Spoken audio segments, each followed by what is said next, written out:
Hello বন্ধুরা, চলে এসেছি ধারাবাহিক শুভ বিবাহর আজকের পর্বের আপডেট নিয়ে। আজকের পর্বের শুরুতেই দেখা যায় বসু মল্লিক বাড়ির সকলেই উপস্থিত হয় মন্দিরে। রুক্মিণীর কাজের সাথে তারা সুধার কাজের মিল খুঁজে পায়। তারা বলতে থাকে তাদের সুধাও এমনিভাবেই সাজাতো। এইদিকে তেজের মেজ কাকা সুধার মাকে দেখে নানান রকমের কথা শোনাতে থাকে। আর সুধার মা তখন সামনে এগিয়ে আসে, সাথে ঝিনুকও আসে। ঠাম্মি তখন তার মেজ খোকাকে থামতে বলে, কিন্তু তবুও তাদের ঝগড়া চলতেই থাকে। তবে খানিকটা বাদেই শুরু হয়ে যায় তরির পারফরমেন্স। আর ঠিক তখনই সবাই চুপ হয়ে যায়। তরির নাচ দেখে সবাই মুগ্ধ হয়, আর তাদের মেয়েটিকে বড্ড চেনা লাগে।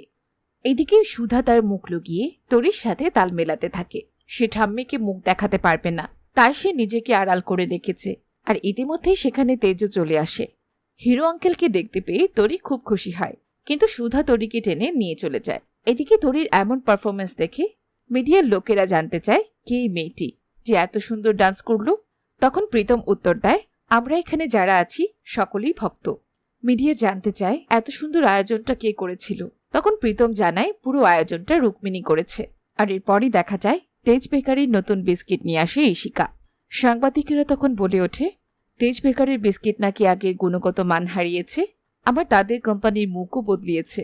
তখন ইশিকা বলে, সময়ের সাথে সবটাই বদলে যায়, এটাই তো নিয়ম। তখন সাংবাদিক জানতে চায়, তেজ বেকারি কি তাদের নাম খ্যাতি আবার ফিরে পাবে? ইশিকা বলে, অবশ্যই ফিরে পাবে। ইশিকা সাংবাদিকদের আরও জানায়, এতদিন তেজ বেকারির সঙ্গে তার একটা প্রফেশনাল সম্পর্ক ছিল, তবে এইবার সেই সম্পর্কটা ব্যক্তিগত সম্পর্কে পৌঁছবে। তখন সাংবাদিক বলে, তাহলে কথা সত্যি, আপনাদের মধ্যে অ্যাফেয়ার চলছে?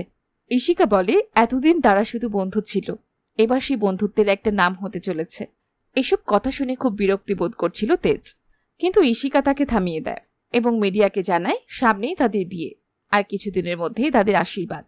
এরপরই দেখা যায় তেজ সেখান থেকে চলে যায়, আর দূর থেকে সবটা দেখছিল সুধা। এ সমস্ত দেখে তার মুখটা ভার হয়ে যায়, তার চোখে জল চলে আসে। ইতিমধ্যে ঝিনুক সেটা দেখে ফেলে আর বলে, আর কতদিন এভাবে সত্যিটা লুকিয়ে রাখবি দিদি? ঝিনুক তার দিদিকে চিনতে পারলেও সুধা তার পরিচয় দিতে নারাজ। তবে এক পর্যায়ে সে আর নিজেকে ধরে রাখতে পারে না, সে তার বোনকে বুকে টেনে নেয়। ঝিনুকও তার দিদিকে কথা দেয় তার সব লড়াইয়ে সে তার পাশে থাকবে। এদিকে বসু মল্লিক বাড়ির সকলে পুজো এসেছে, কিন্তু তেজ এটা কিছুতেই চাইছিল না, সে এসব বিশ্বাস করে না। তখন তরি এসে বলে, একবার বিশ্বাস করে দেখোই না। সে বলে, বলো তুমি কি চাও, যজ্ঞ দাদা নিশ্চয়ই তোমার কথা শুনবে, আর এটা তরির প্রমিস।